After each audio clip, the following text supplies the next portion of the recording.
Hello, I am Mariah Acton, and this is my fourth report for the Collaborative Governance Case Studies course. The focus of this report will be on the Siuslaw Stewardship Group, a forest collaborative based in the Florence area of the Oregon coast.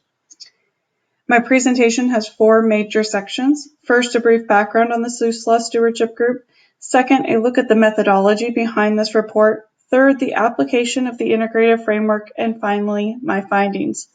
Through my research, I found that the Siuslaw Stewardship Group is an example of a highly effective collaborative governance regime, both in terms of process performance and productivity performance. This efficiency is clear when examining this case using Emerson and Abachi's integrative framework for collaborative governance.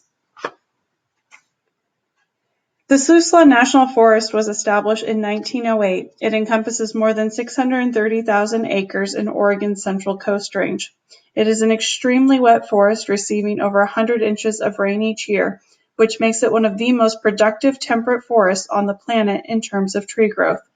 An estimate from the early 2000s puts the timber value of the current standing forest at $20 billion. Large-scale timber harvests of old-growth Doug firs began in 1949. From then until the late 1980s, clear-cutting followed by monocrop planting was dominant throughout the forest. In 1991, Judge Dwyer issued a ruling in favor of the spotted owl, and an injunction on logging was placed throughout the region. The logging industry on the Siuslaw shut down virtually overnight, going from 300 million board feet of production in 1990 to just 25 million in 1991, a 90% reduction. Following the spotted owl injunction, the Clinton administration encouraged the creation of a plan that would reopen some forest land while maintaining reserves for wildlife where only minimal restoration thinning could take place. Due to the unique nature of the Siuslaw National Forest with its many intertwining water systems and key wildlife habitat, the entire forest was designated this latter type of reserve. In this way, the Northwest Forest Plan essentially awarded a complete victory to environmental interests in the Siuslaw. This is one of the reasons why the Siuslaw has been a litigation-free forest, unlike many other regional forests that continue to have competing production and restoration interests. The Siuslaw Stewardship Group was formed in 2002 to help the Forest Service with a stewardship contracting pilot project. It is important to note that today the Siuslaw Stewardship Group shares this responsibility with three additional stewardship groups that represent various subsections of the large national forest, the Alsea, Hebo, and Mary's Peak stewardship groups. The purpose of the Siuslaw Group is twofold. One, to promote forest restoration, and two, to support local communities. This mission is accomplished by serving in a community advisory capacity to the Forest Service on stewardship contracting and restoration throughout the watershed, both on and off the federal forest land.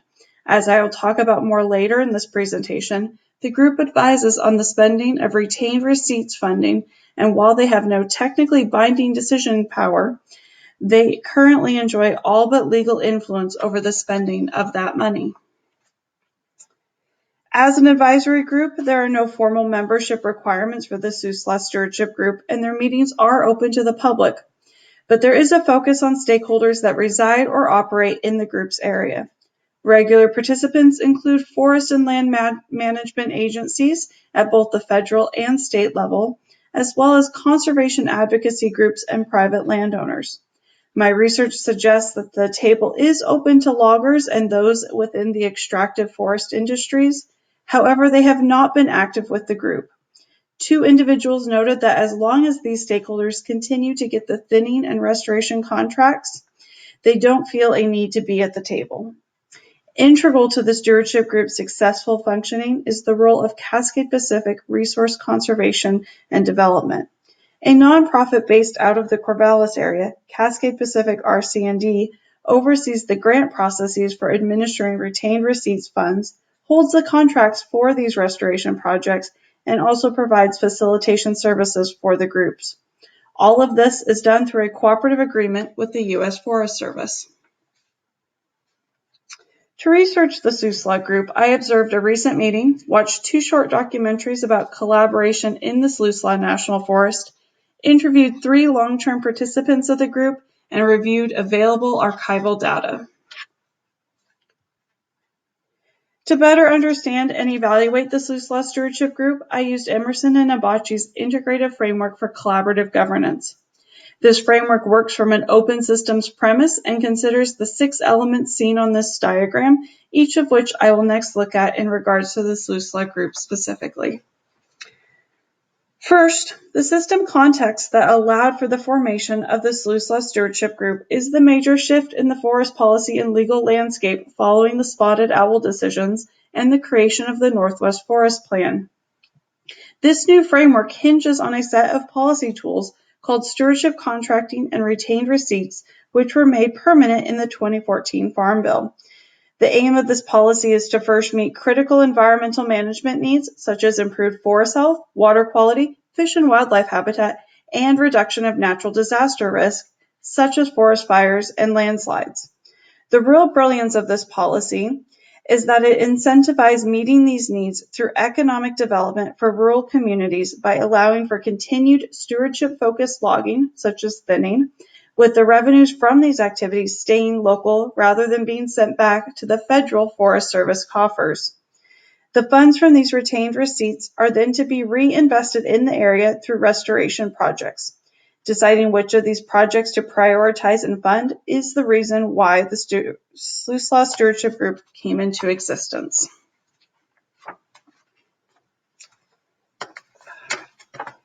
Using the framework, I found that 2 of Emerson and Nabachi's drivers explain the creation of the Siuslaw Group: initiating leadership and consequential incentives. First, much of the success of this group can be traced to the right guy being in the right place at the right time. While other forest administrators balked at adopting a new stewardship paradigm of forestry following the Northwest Forest Plan, Siuslaw Forest Supervisor Jim Furnish quickly adopted this new mindset and set out to implement restoration through a collaborative focus that he hoped would rebuild trust among both environmental and timber interests in the region. At a time when he could have just closed down the forest to everyone, he gave people a way forward by promoting the idea of an active restoration forest. He even went so far as to say he had a moral obligation to restore the wildlife habitat that clear-cutting policies had decimated. The other driver behind the Siuslaw Group was the simple fact that this was the only way forward. Given the Siuslaw's unique spotted owl habitat, there was never again to be major timber sales like those that remain a potential for some Northwest forests. If the local timber interests wanted to get back to the forest and fire up their mills, they would have to adapt to new stewardship-focused thinning timber contracts. Likewise, if environmentalists wanted funding for their mini restoration projects on and off of the national forest, they too would have to accept the same type of forest management. From my research, I found that the strongest collaboration dynamic enjoyed by the Siuslaw Group is a sense of shared motivation. This again is primarily driven by the aforementioned policy framework in terms of the Northwest Forest Plan clearly laying out what can and cannot be done in the Siuslaw. Noted during 2 of my interviews, this policy framework creates clear sideboards that allow the participants to focus in on their areas of agreement rather than fight over areas outside of that scope where conflict might arise. Although decision-making rules are not formally adopted, the group functions by a basic consensus model, which was noted during my research as allowing the group to go through meaningful learning experiences that built trust, tolerance, and listening skills among the participants.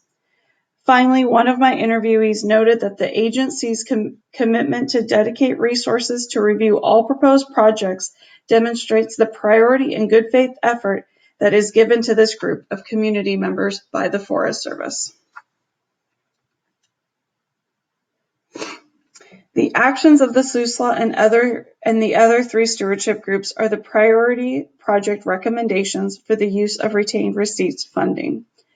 Projects have to be restoration in nature. Currently, 60% of funds are awarded on federal forest land, while the remaining 40% of funds are awarded to projects on nearby private